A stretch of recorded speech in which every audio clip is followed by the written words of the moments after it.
avez dit. Ladies and gentlemen, bienvenue dans cette nouvelle vidéo. Je suis Kevin Monsoni, coach vocal spécialiste en gospel et musique chrétienne moderne.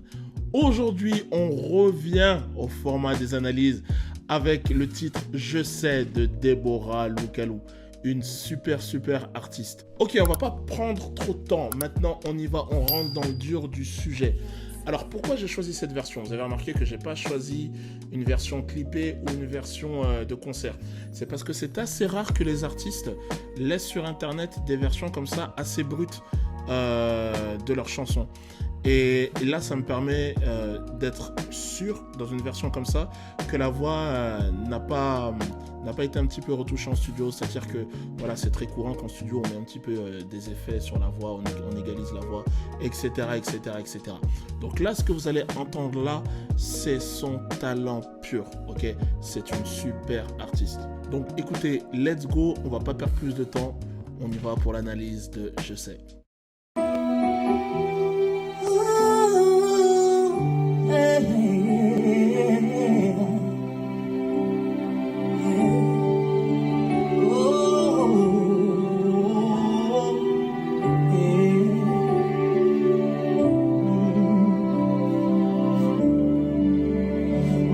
Je sais qu'il y a Dieu dans les cieux qui console et justifie. Oh oui, je sais qu'il y a Dieu dans les cieux qui défend toutes mes causes. Oh oui, moi je sais qu'il y a un Dieu fidèle dans les cieux qui contrôle toutes choses. Le temps, les circonstances, je lui fais confiance. Yes. Ok. Alors, je vais parler de quelque chose d'ici qui va revenir dans toute l'analyse, mais que vous allez retrouver un petit peu dans toute l'œuvre de Deborah Loukalou. Elle a une voix de poitrine hyper solide et hyper épaisse, ok. Elle a une très grosse voix de poitrine. Alors déjà, de base, moi je la classerais chez les altos. Donc les altos, déjà sur la voix de poitrine, on a vraiment pas mal de rondeur. Mais elle a une voix de poitrine vraiment avec énormément de solidité. Et elle s'en sert énormément. Là, remarquez qu'il y a une sorte de motif logique dans sa manière d'avancer, ok. Il y a le « moi je sais », toujours avec du souffle. Oh oui, je sais.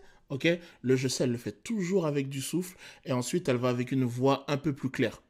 Et à chaque fois, la partie qui vient après, il y a un Dieu qui vient dans les cieux. Là, elle va utiliser une grosse voix de poitrine ouverte. Ok. Si tu veux savoir ce que c'est la voix de poitrine ouverte, j'ai fait une vidéo là-dessus au tout début de ma chaîne.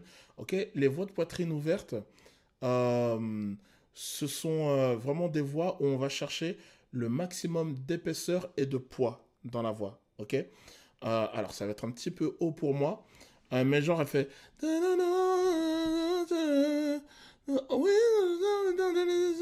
ok, qui console et justifie, qui défend. Oh, vous voyez, ça c'est la voix de poitrine ouverte. Et la voix de poitrine ouverte, généralement, elle nécessite qu'on modifie certaines voyelles. Ok.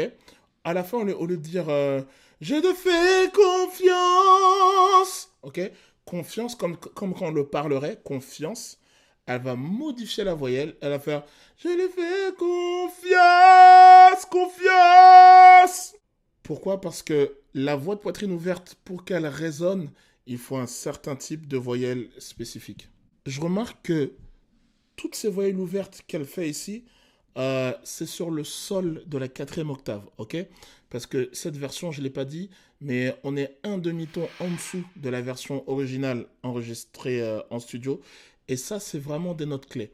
Je pense que le sol 4 chez elle est vraiment la note qui fait le mieux, l'une des notes qui fait le mieux ressortir sa voix de poitrine ouverte. Je suis pas sûr qu'elle soit consciente de la note en elle-même, mais elle est consciente de la zone et vraiment on a une belle résonance. En fait, il faut savoir que nous tous, ok, dans notre registre vocal, on a tous plus ou moins des notes selon le type de technique qu'on choisit qui fait plus ou moins bien résonner notre voix et selon le type de voyelle qu'on choisit de mettre en avant.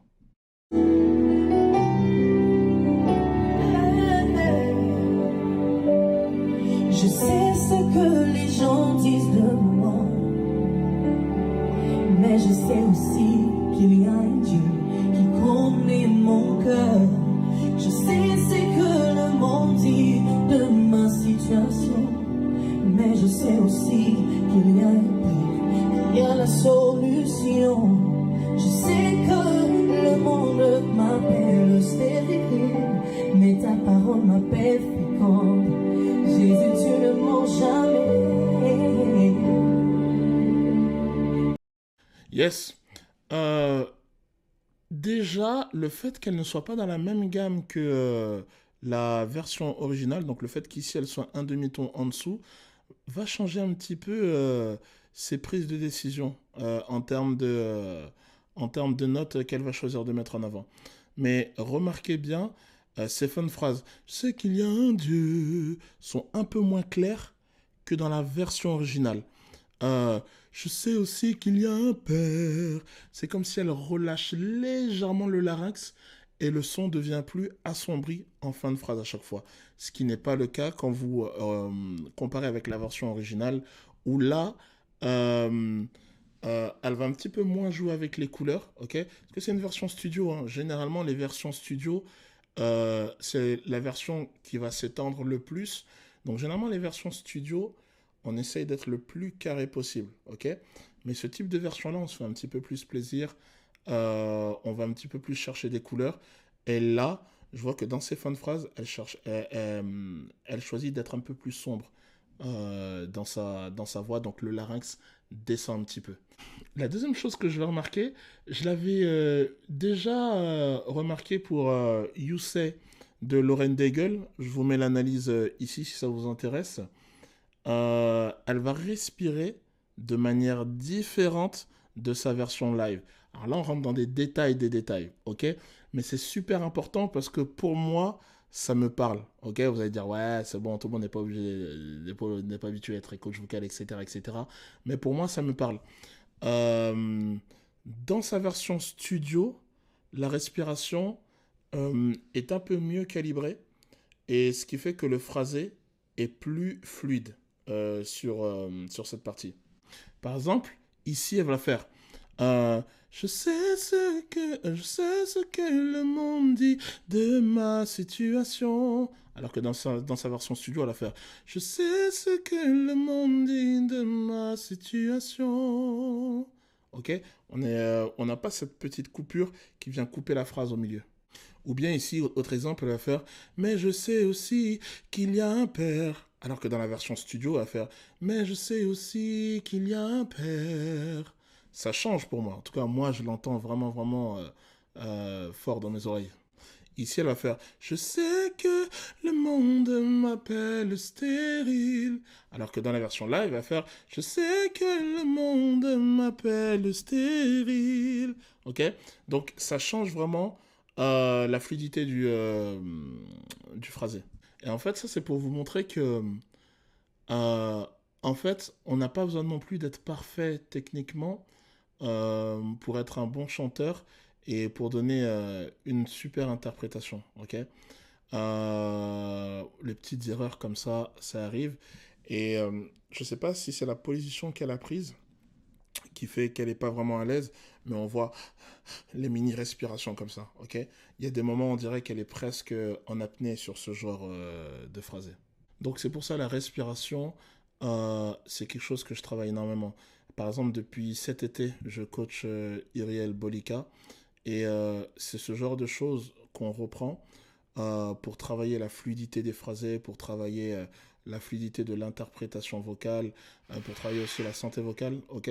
Donc, En fait, vous dites pas que la respiration, c'est pour les amateurs, parce que la vérité, c'est que même chez les meilleurs, tout meilleurs chanteurs, d'ailleurs, Céline Dion en parle, la gestion de la respiration, ce sont des exercices qu'on continue à donner à nos chanteurs en tant que coach vocal, même quand ils ont atteint le niveau de l'excellence, comme Deborah Localou. Je lui confie ma vie, j'ai choisi de lui faire confiance. Moi je sais qu'il y a un Dieu dans les cieux qui console et justifie.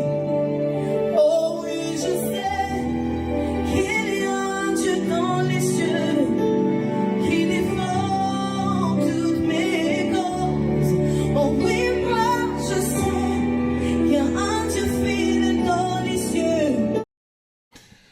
j'aime sa voix, on a une voix assez équilibrée entre les harmonies graves et les harmoniques graves pardon, et les harmoniques aiguës sur sa voix. Pour autant, il y a un détail que je vais vous faire remarquer maintenant, que je vous ferai remarquer plus tard. C'est que sa langue est en position basse. Sa langue est en position basse, donc on n'a pas le maximum de la résonance qu'on pourrait avoir au niveau du masque. Okay, quand on a vraiment beaucoup de résonance au niveau du masque, là, on a un son avec encore plus d'harmonique aiguë. Je vous renvoie à la vidéo que j'ai analysée sur Kira Sheard et Tasha Cobbs. Okay, et là, vous allez voir l'importance du placement de la langue dans la couleur vocale. Qui contrôle toutes choses, peu importe le temps, les circonstances, moi je le fais confiance.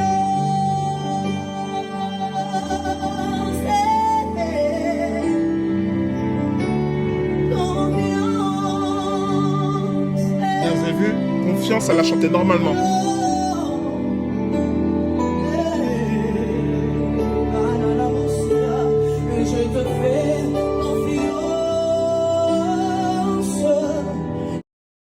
Yes, vous avez vu comment le mot confiance, elle le transforme, et toujours le mot confiance, elle le fait sur la note du sol 4, ok? Le sol 4 est vraiment une note clé pour elle, ok? J'ai oublié, j'ai plus le terme exact de cette zone où notre voix résonne à notre plein potentiel, mais le sol 4 est vraiment une note clé pour elle.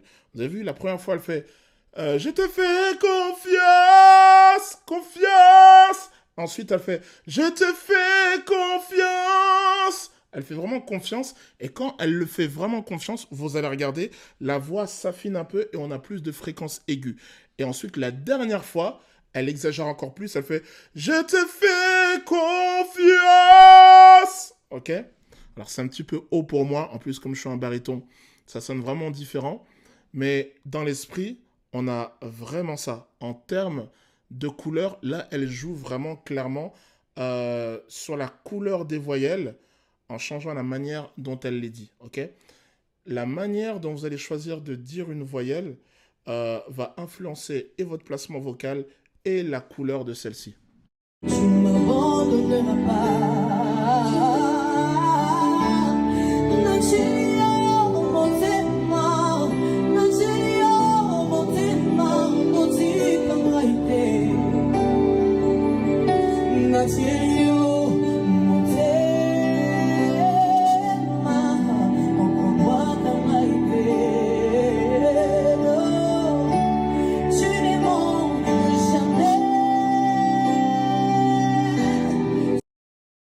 Alors, je pense que clairement, dans cette musique, sa priorité, enfin, dans cette interprétation-là qu'elle fait, sa priorité n'est pas d'aller chercher les extrêmes de sa tessiture. Parce qu'on la connaît vraiment qu'elle, quand elle va chercher ces extrêmes, elle sait aller les chercher avec pas mal de clarté. Et bon, avec la clarté à la hauteur d'une alto, ok. Mais là, je vois que le gros de la résonance est quand même beaucoup vers la bouche. On a quand même un peu de résonance au niveau du masque, ok. C'est pour ça qu'on a quand même quelques harmoniques aiguës. Mais le gros de la résonance est quand même vers la bouche. Et c'est pour ça que on a un son si solide. Écoutez la différence. Si je te fais tu ne manges jamais, ok? Et si je fais tu ne manges jamais, vous avez vu la différence? La même note, mais deux placements vocaux différents.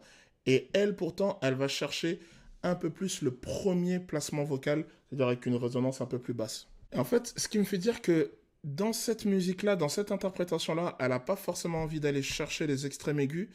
C'est que... comment dire? C'est que en voix de poitrine ouverte avec une résonance basse, on ne peut pas de toute façon aller chercher les extrêmes de la voix. Ok? Il faut qu'on passe en voix de poitrine un peu plus, ce que j'appelle un peu plus pleuré, avec pas mal de résonance au niveau du masque. Ok? Comme le deuxième exemple que je vous ai montré. D'ailleurs, j'ai fait une vidéo là-dessus sur la technique de Jonathan Gambella. Ok? Et vous pouvez la trouver ici. Et justement, je parle de cette technique de voix pleurée et de résonance au niveau du masque. Et en fait, c'est pour ça, par exemple, que quelqu'un comme Jonathan Gambella, il a énormément de clarté dans sa voix parce que ce type de technique, lui, pour le coup, l'utilise peu. Ok? Elle a vraiment une logique gospel, elle va utiliser les deux. Elle va utiliser beaucoup de résonance basse, mais elle va aussi utiliser beaucoup de résonance haute, mais elle ne le fait pas vraiment dans cette interprétation. Tu n'es bon jamais. Tu n'échoues jamais. Non, non, non, non, non, non, non. Tu n'échoues jamais. Bila wewe sitaweza. Mwamba wa maisha yangu Baba. Tu n'es bon jamais.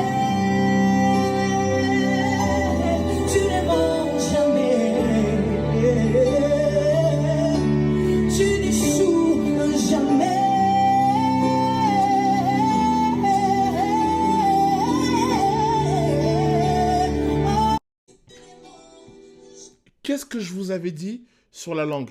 Vous avez vu à la fin. Ok? Elle va chercher un Do 5. Donc le Do de la 5e octave.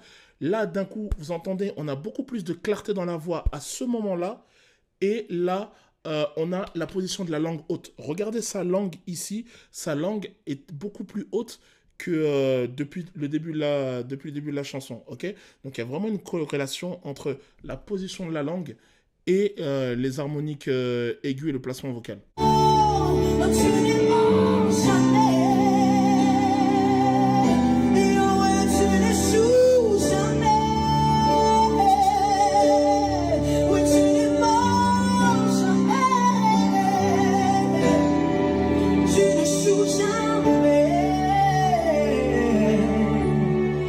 Je te fais confiance. Je te fais confiance. Tu ne mens jamais. Tu ne mens jamais. Yes. Écoutez, vraiment une prestation vraiment pleine de puissance et de poids dans la voix. Ok? Moi, je pense que le fait qu'elle ait évolué chez les anglo-saxons, chez les sud-africains, que chez les sud-africains, ça chante! Ça chante! D'ailleurs, je vous ferai une analyse de, pour moi, l'une des meilleures chorales du monde, Joyous Celebration. Eux, en termes de placement vocal, en termes de voix, il faut que ça projette. Et elle a vraiment ce truc. Elle a choisi, dans cette interprétation, d'être vraiment dans une voix avec beaucoup de poids, beaucoup de puissance. Aujourd'hui, elle n'a pas fait le choix de taper loin dans le vocal range, mais on a beaucoup, beaucoup de puissance et d'épaisseur dans la voix. Donc voilà, j'espère que cette analyse vous a plu. Si c'est le cas, n'hésitez pas à vous abonner, à mettre un like et surtout appuyer sur la cloche de notification pour que vous puissiez recevoir toutes mes prochaines vidéos. En attendant, moi, je vous dis ciao, ciao.